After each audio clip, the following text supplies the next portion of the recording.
New York City, January 20 to 25, 5:58 a.m. The Dow Jones Industrial Average is about to open. Traders at Goldman Sachs are already at their desks. Hedge fund managers in Mayfair are watching screens. In Singapore, algorithms are primed. And across America, in retirement accounts that represent 40 years of ordinary people's savings, something is about to happen that no textbook in any business school ever predicted. The President of the United States is about to post on social media. And in the next 4 minutes, depending on the words in that post, $2 trillion in market value might evaporate, or it might explode upward. Nobody knows. The algorithms don't know. The analysts don't know.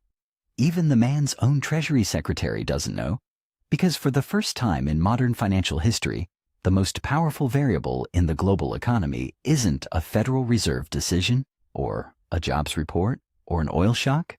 It's a mood. History is full of men who made fortunes. Rockefeller controlled 90% of the world's oil. Carnegie owned the steel. Branson turned a payphone and a beanbag into a billion-pound empire. But none of them, not one, ever turned their own personal brand into a financial instrument that moved markets in real time. Donald Trump didn't just build businesses. He built something far stranger and far more dangerous. A one-man economy. A brand so potent, so polarizing, so completely detached from normal rules of value and risk that it became its own asset class. This is the story of the greatest showman in the history of finance and the most expensive con job the market ever fell for.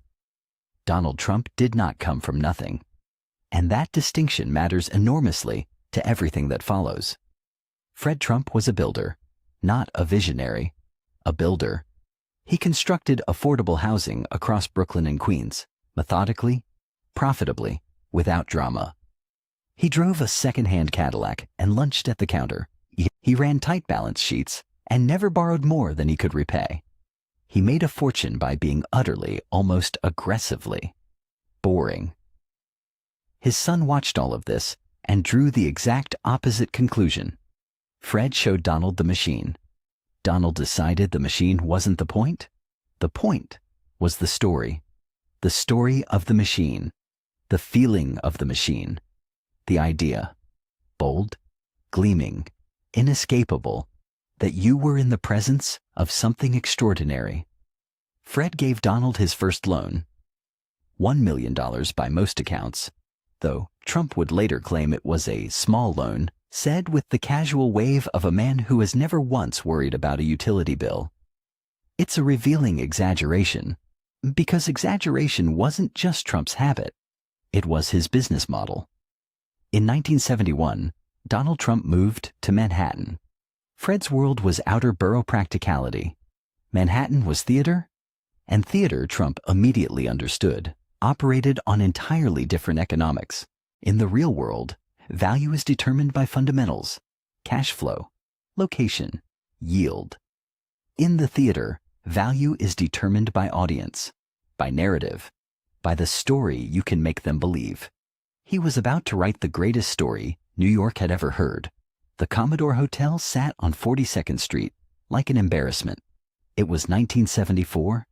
New York City was functionally bankrupt, and the Commodore was a rotting, crime-adjacent monument to municipal decay. Every sane developer in the city looked at it and kept walking. Trump looked at it and saw a stage. He maneuvered a tax abatement deal from the city that was so complex, so audaciously structured, that experienced real estate attorneys read it and rubbed their eyes. He had convinced New York City, a city with no money, desperate for investment, to forego 40 years of property taxes on a building that would be transformed into the Grand Hyatt, a gleaming slab of mirror glass that seemed to announce, the city is back. And Trump built it.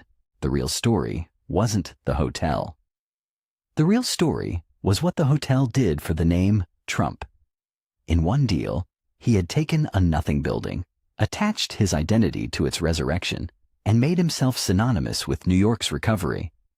He had found a city on its knees and positioned himself as the man who helped it stand up. This is not standard real estate. This is brand alchemy. Then came Fifth Avenue. Trump Tower, completed in 1983, was the physical manifestation of a psychological operation.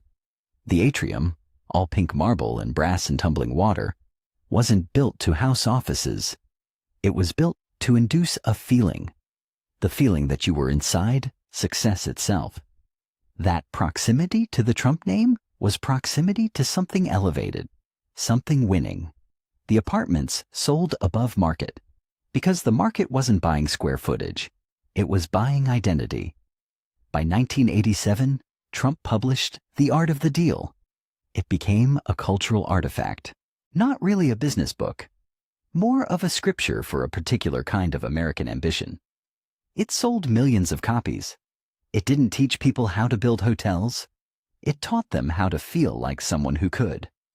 And on Wall Street, people took notice, not because they admired the man, but because they had discovered something genuinely dangerous in a market participant, someone's for whom the story was always more important than the numbers. They would spend the next 30 years learning exactly what that meant. Here is something that gets glossed over in almost every Trump documentary. At the peak of his 1980s prosperity, he made a decision so reckless that it would have destroyed any other businessman in America. He borrowed everything, not cautiously, not strategically. Everything.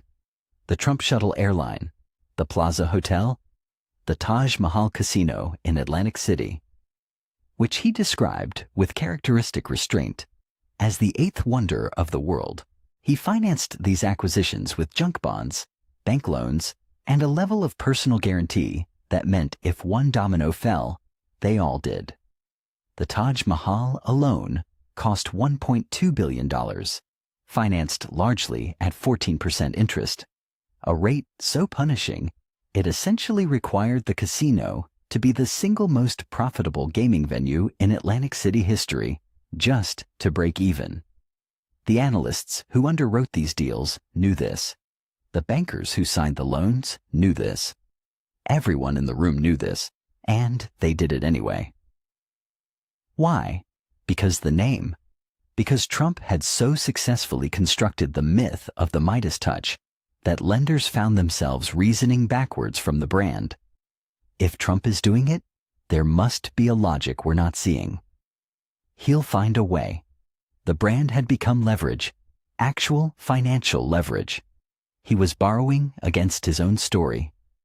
In 1990, the House of Cards came down. The Taj Mahal opened. It was spectacular. It was also hemorrhaging cash from the first week.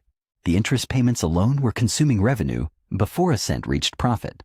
The shuttle airline was burning money. The Plaza Hotel was consuming more in operating costs than it was generating. Trump owed, by various estimates, $3.4 billion in total debt. Of that, roughly $900 million was personally guaranteed, meaning his name, his apartments, his gold-plated everything, all of it on the line.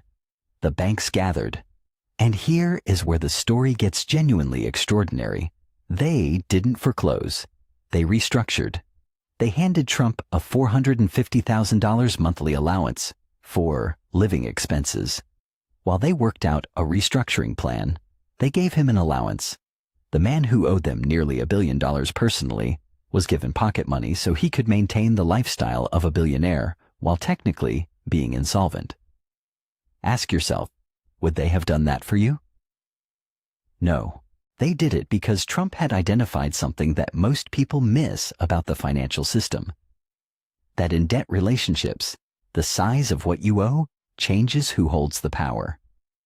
If you owe the bank $1,000, they own you. If you owe the bank $1 billion, you own them. Because a full collapse of Trump meant a full recognition of their losses. The fiction of Trump's solvency was, for a brief and surreal period, in everyone's financial interest to maintain. Between 1991 and 1994, Trump hotels and casino resorts filed for Chapter 11 bankruptcy 4 times. The Atlantic City empire was technically obliterated, restructured, and handed back in pieces. But the name survived because you cannot put a brand through Chapter 11. Wall Street's response to the Trump bankruptcies was instructive, and it tells you almost everything you need to know about what followed. Institutional investors, the serious money, largely exited. After the 1990 collapse, major banks took enormous write-downs on Trump-related exposure. Manufacturers, Hanover, Chase Manhattan, Citibank, they all took hits. The lesson was written clearly in their earnings statements. Trump entities carried event risk that did not correlate with standard real estate metrics. In plain English, the man was unpredictable in ways that made him uninsurable as a counterparty. But retail sentiment? Public perception? Something strange happened. A 1991 poll found that the majority of ordinary Americans still believed Trump was wealthy. The bankruptcies had been widely covered.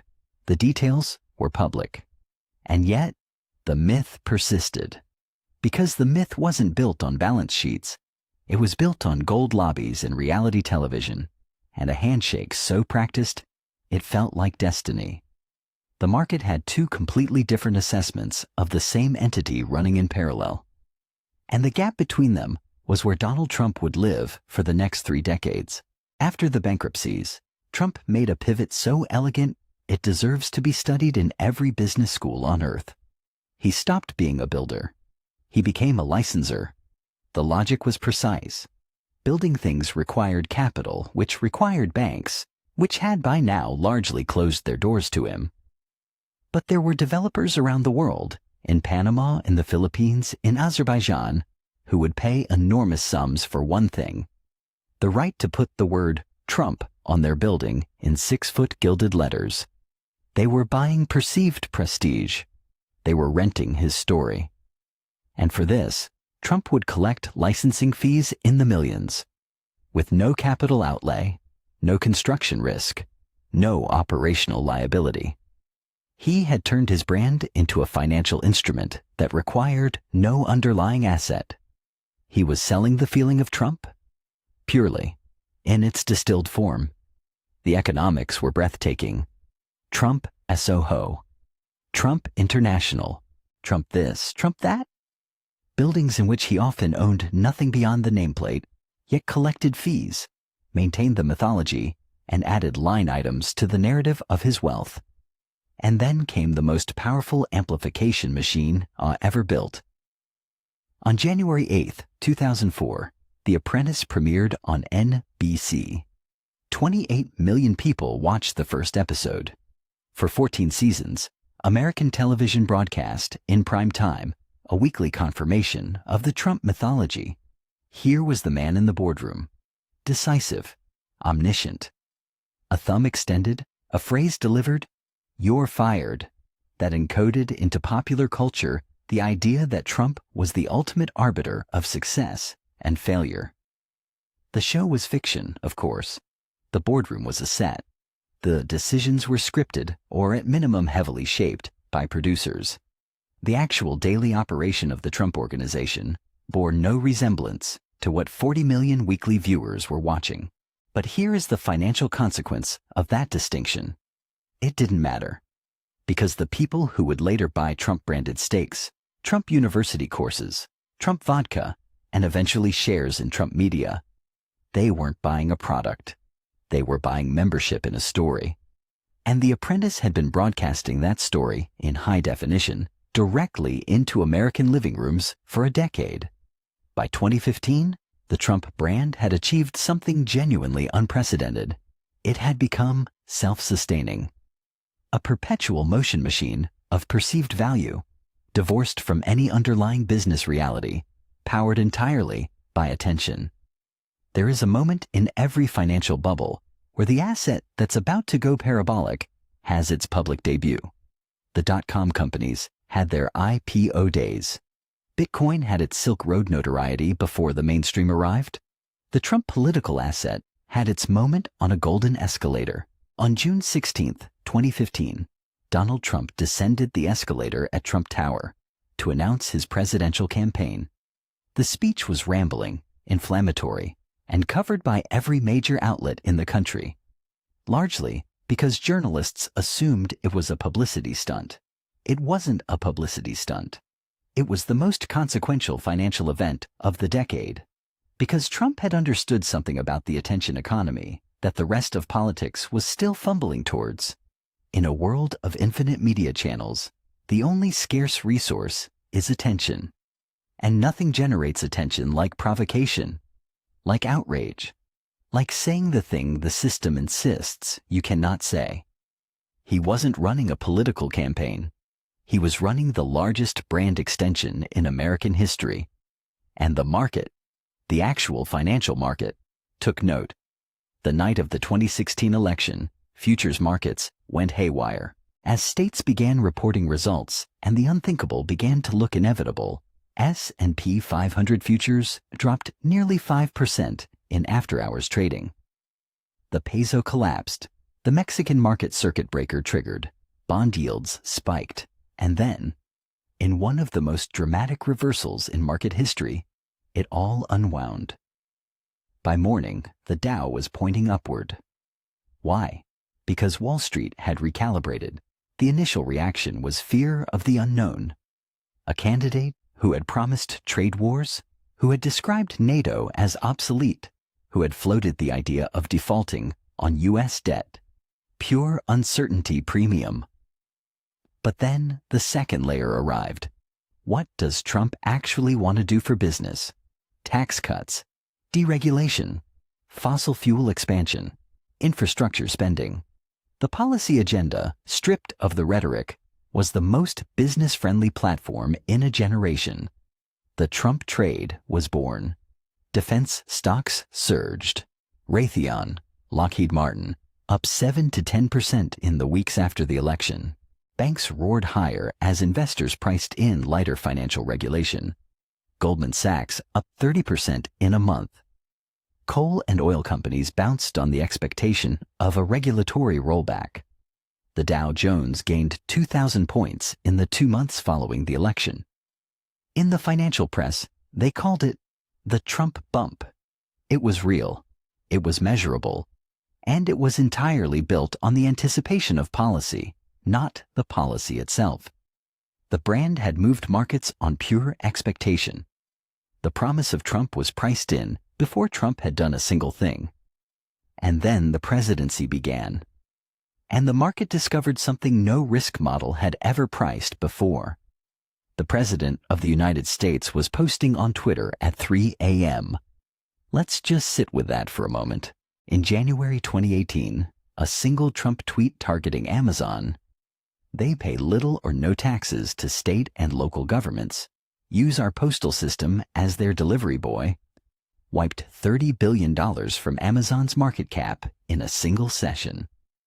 Jeff Bezos lost more money in an afternoon than most countries spend on education in a year. One tweet.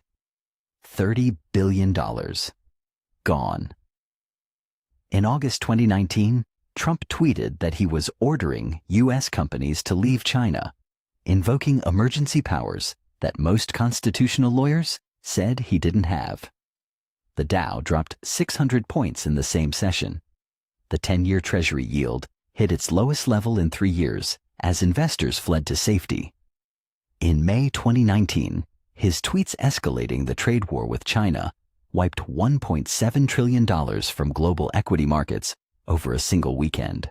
The volatility index, the VIX, Wall Street's official fear gauge, developed a measurable correlation to Trump's social media activity that quantitative analysts published papers about.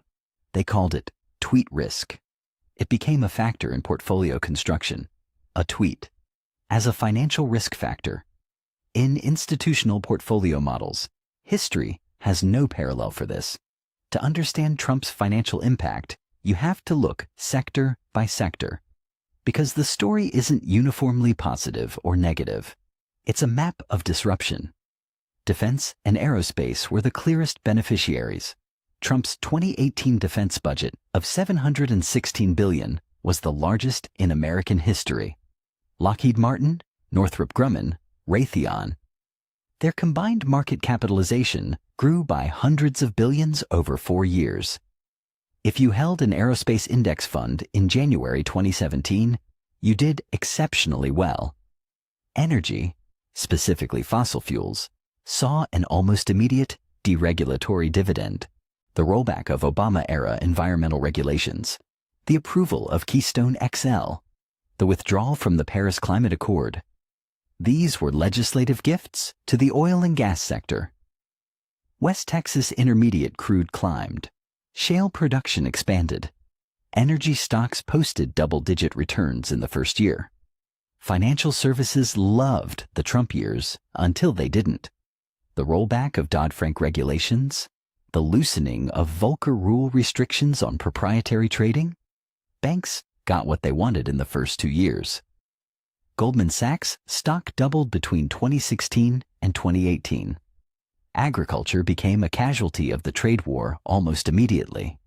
When China retaliated against U.S. tariffs with their own, targeting soybeans, America's single largest agricultural export to China, the impact on farmers was catastrophic. U.S. soybean exports to China fell 75% in 2018. The administration responded with a $12 billion bailout package for farmers. Then another. By the end of 2019, total farm bailouts had exceeded $28 billion, more than the government paid to rescue the entire U.S. auto industry in 2008. Retail faced the tariff double whammy. Import tariffs on Chinese goods that Walmart, Target, and every major retailer sourced from Asian supply chains translated directly into cost pressures that were either passed to consumers or absorbed as margin compression. Some smaller retailers went under. The automotive sector was caught in a vice between threatened tariffs on foreign-made vehicles and the long-term EV transition signals Trump was actively undermining. GM and Ford spent enormous political capital lobbying against their own president's trade policy. Everything changed in an afternoon. Whatever your political views on January 6th, whatever lens you use to understand what happened at the Capitol that day, the financial consequences were immediate, severe, and in some cases, permanent. Because the financial system, for all its complexity, operates on a very simple risk calculus. Association equals liability. And within 72 hours of January 6th, the word Trump had become the most toxic association in corporate America. Let's run the sequence. Deutsche Bank, Trump's lender of last resort, the institution that continued financing him when literally no American bank would, announced it would no longer do business with Trump or his organization. Deutsche Bank had $340 million in loans outstanding. They wanted them back. Signature Bank, a New York commercial lender that had held Trump-linked accounts, followed within days. The PGA of America canceled the 2022 PGA Championship at Trump's Bedminster Golf Course. Contracts terminated. Revenue gone. The Professional Golfers Association, a golf tournament, not a political party, not an activist organization, a golf tournament. Shopify, which ran the official Trump campaign merchandise stores, suspended the accounts. The New York City Council voted to cancel contracts with the Trump Organization for 2 public golf courses and a carousel in Central Park, worth roughly $17 million annually. Forbes estimated the total financial damage to the Trump brand from January 6th and its aftermath at over $150 million in lost contracts, canceled deals, and withdrawn financing in the first 12 months alone. In one afternoon, 30 years of brand construction sustained damage that no PR campaign could fully repair. Because the entities withdrawing weren't doing it on principle. They were doing it because the risk/reward calculation had flipped. For 3 decades, the Trump name had been a premium, a reason to pay more, a reason to lend more. On January 7th, 2021, it became a reason to charge more in risk premium, or not to do business at all. And then the lawsuits arrived, a cascade of them. The New York Attorney General's civil fraud lawsuit alleged that Trump and his organization had systematically inflated asset values by as much as $2.2 billion for the purpose of obtaining better loan terms and insurance rates. This was not a political allegation. It was an accounting allegation. The claim was specific, that golf courses were valued at more than their market rate, that Trump Tower apartments were measured at sizes the physical walls did not support, that cash held in trust was double counted. In February 2024, Judge Arthur Engoron ruled in the state's favor and ordered Trump to pay $354 million in penalties, with interest ultimately rising to approximately $454 million. The judgment included a requirement for an independent monitor to oversee Trump Organization financial practices and a temporary prohibition on Trump serving as a director of any New York corporation. Let that sink in. The man who built his entire identity on being the ultimate dealmaker was temporarily legally prohibited from running a business in the state where he built his empire. The market impact was indirect but real. Any entity considering doing business with the Trump brand now had to price in ongoing legal risk. The unpredictability premium, always present in Trump-related investments, had now been quantified by a court. And still, something extraordinary happened. March 26, 2024. Trump Media and Technology Group, parent company of the Truth Social platform, completed its merger with a special-purpose acquisition company called Digital World Acquisition Corp. And began trading on the NASDAQ under the ticker symbol DJT. On day one, the stock closed at $57.99. At that price, the market was valuing a company with annual revenues of approximately $4.1 million and losses of $58 million at roughly $11 billion. For context, companies with $4 million in revenue and $58 million in losses are not typically worth $11 billion. Companies with $4 million in revenue and $58 million in losses are typically worth nothing. They are typically asking investors for more money so they don't disappear. DJT was not a stock. It was a political derivative, a financial instrument that did not track business fundamentals. It tracked one thing and one thing only: the perceived strength and longevity of Donald Trump as a political and cultural force. When Trump had a good week in the polls, DJT went up. When a court ruling went against him, DJT went down. When he won the 2024 presidential election, it surged 40% in after-hours trading.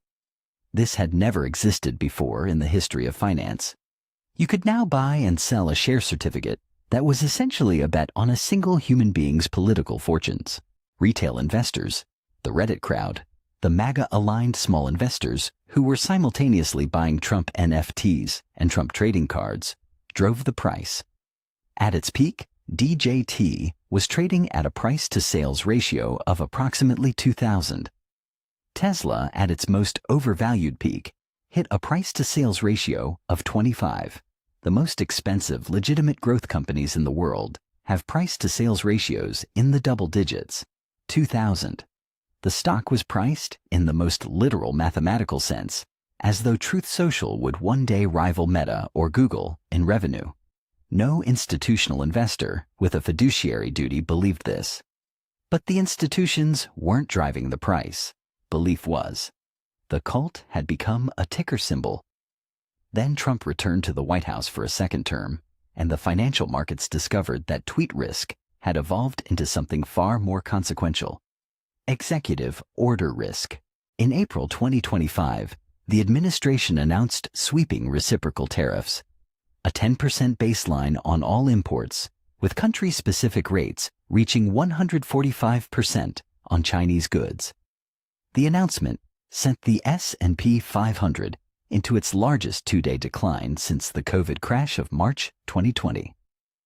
Global equity markets lost an estimated $6 trillion in value in 72 hours. $6 trillion in 3 days.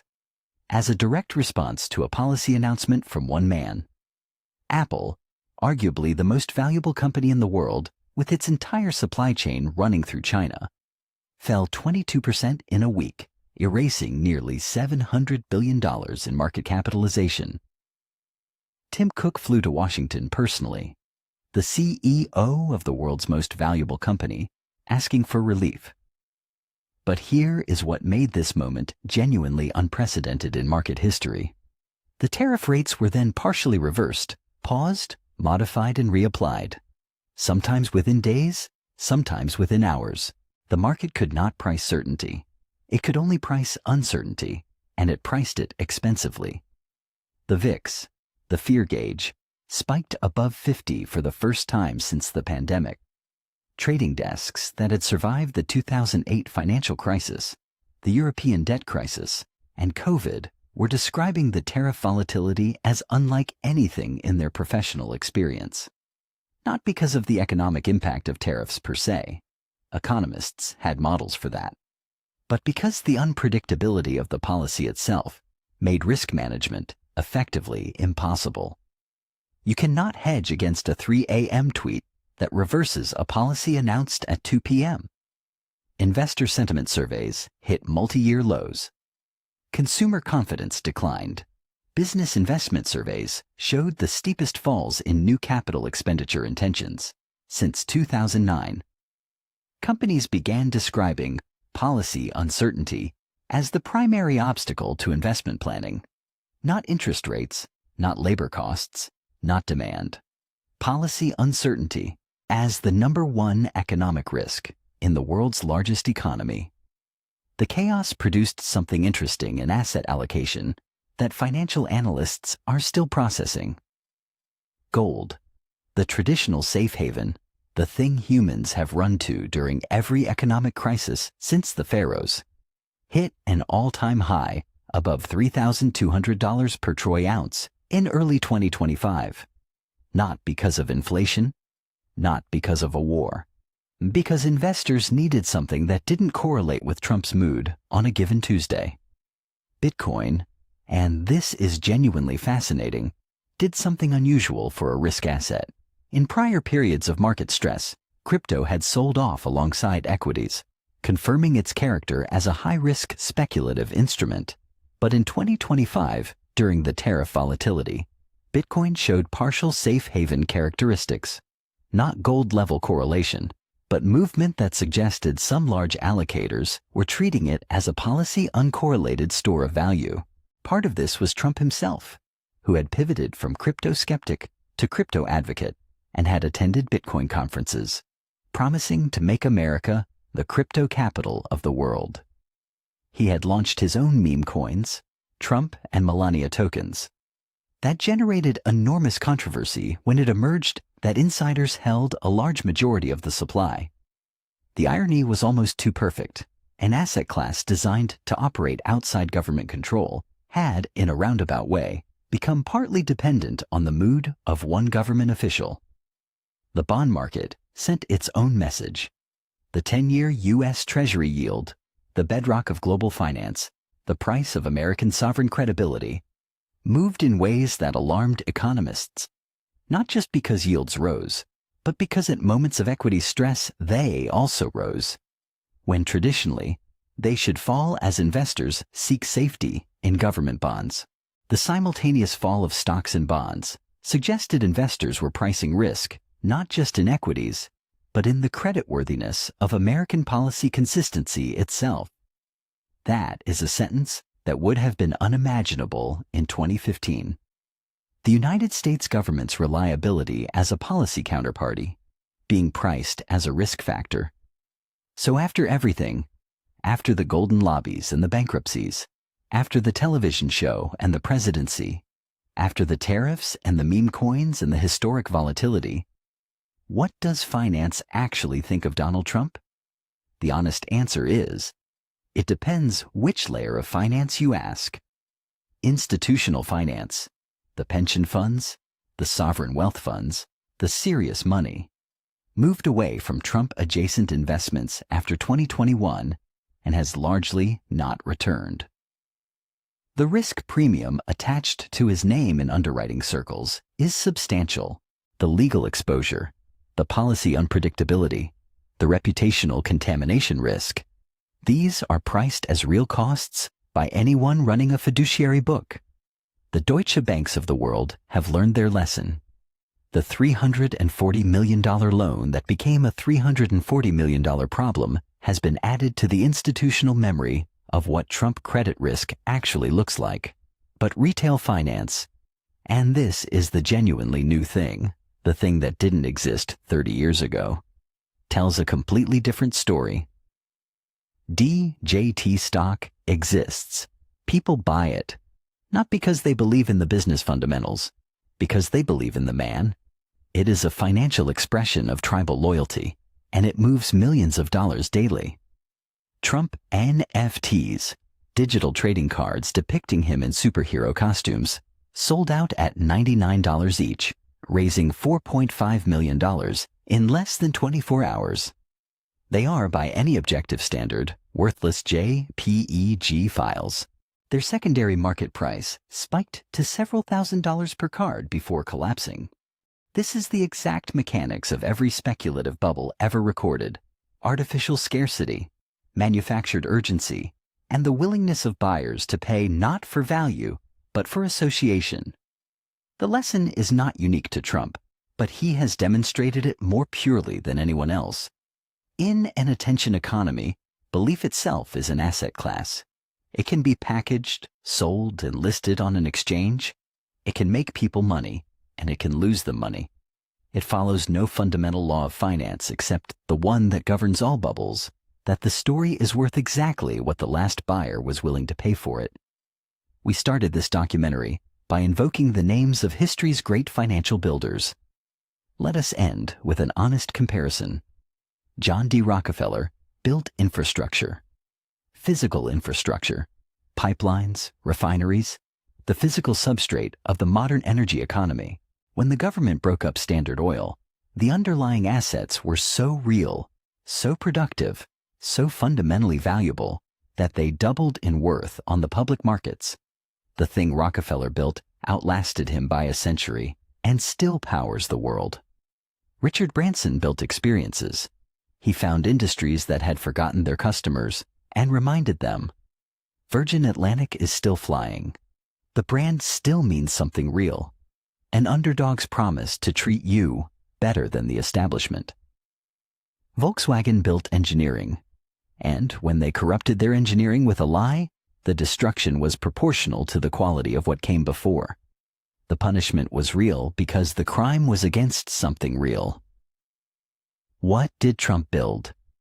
Here is the uncomfortable truth that the market has been circling for decades. It depends entirely on what you mean by built. If you mean physical assets, the hotels, the casinos, the golf courses, many of them are financially complicated. The Atlantic City properties went through bankruptcy. The Washington, D.C. hotel, Trump International, was leased at a loss and eventually sold. The golf courses are mixed performers. The actual underlying real estate portfolio, stripped of the name, is a collection of assets that no analyst would describe as exceptional. If you mean the brand itself, the name, the myth, the golden tee, that is the extraordinary construction.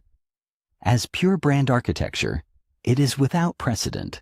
He took a regional New York developer's name and made it a globally recognized symbol, not of quality necessarily, not of reliability, but of a certain kind of aspiration, of America's appetite for excess and success and the spectacular. That brand has made money. For Trump personally, licensing fees and television royalties and speaking fees sustained a lifestyle and an identity through periods when the underlying businesses were technically insolvent. The brand was always the asset. The buildings were always just the billboards.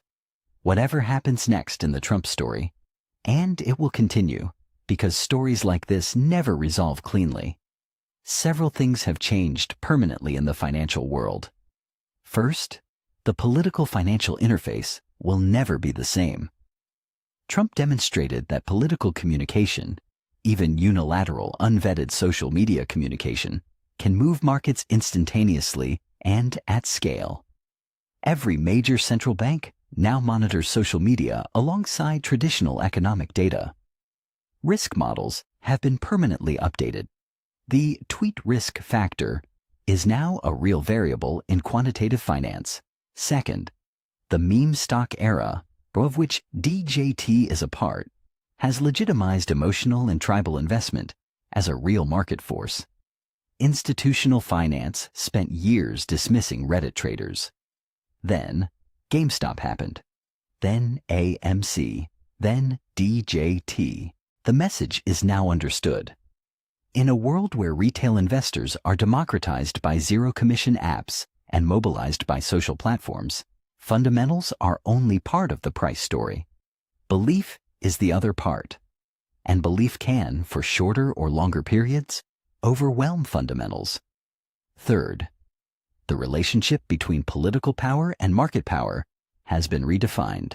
When the CEO of Apple flies to Washington to personally negotiate supply chain relief from the president, when the president's social media activity moves the price of sovereign bonds, the theoretical separation between political and financial power has been revealed as fiction. It was always partly fiction. Trump simply removed the polite pretense. Fourth, and perhaps most importantly, the Trump years forced a genuine stress test of American institutional credibility. Not the credibility of a particular policy, the credibility of policy consistency itself, of the idea that America is a reliable rule of law counterparty. Foreign investors, sovereign wealth funds, central banks, asked questions they had never needed to ask before. The answers were not always reassuring. The long-term cost of that credibility question is, by definition, impossible to fully quantify. But economists will be arguing about it for a generation. Here is what we know. Donald Trump filed for corporate bankruptcy 6 times. He was sued for fraud by the state of New York and ordered to pay $454 million. He was banned from running a business in New York.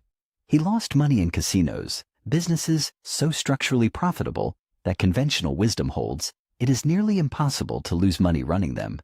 He is also, by any reasonable measure, one of the most financially consequential individuals in the history of the global economy. Not because of what he built, but because of what he revealed. He revealed that the story is the asset. That belief, packaged correctly, can be listed on an exchange. That the gap between narrative and reality in the financial system is not a flaw, it is a feature.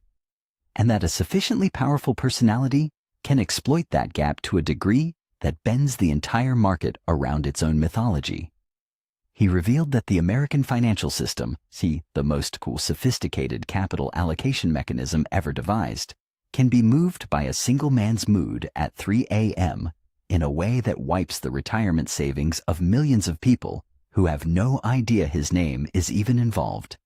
He revealed that wealth in the modern world is partly a performance, that the performance has real financial consequences, and that the audience, the retail investors, the fans, the true believers who bought DJT at $57 and held it, they are both participants in the story and victims of it.